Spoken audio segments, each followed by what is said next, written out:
2026मध्ये सोनं विकण्याचं काम RBIने केलेली.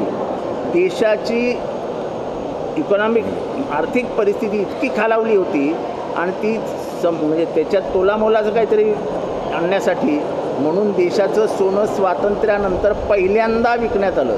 देशाचं सोनं विकलेलं आहे. 1,20,000 कोटी.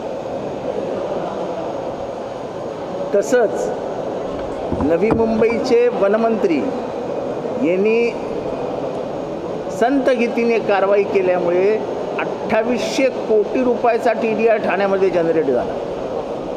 2800 कोटी रुपयाचा.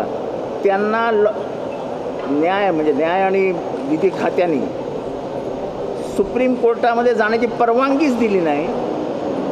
ह्याच्यामध्ये कोण इन्व्हॉल्व आहे माहीत नाही, पण चुकीच्या कारणांमुळे 50 वर्ष चाललेला खटला वनखातं विरुद्ध D दयाबाई याच्यामध्ये वनखात्याला परवानगी न मिळाल्यामुळे ठाणे महानगरपालिकेला आयती संधी मिळाली.